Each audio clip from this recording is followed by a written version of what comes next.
मथे दियां लिखियां ते जोर क्यों नहीं चलदा।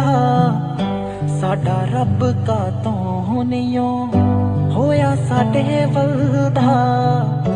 मथे दियां लिखियां ते जोर क्यों नहीं चलदा। साडा रब का तो नहीं होया साडे वलदा। क्यों केड़ी खता होई क्यों अख मेरी रोई। जदों तैनू पता मैं तो रह नहीं होना।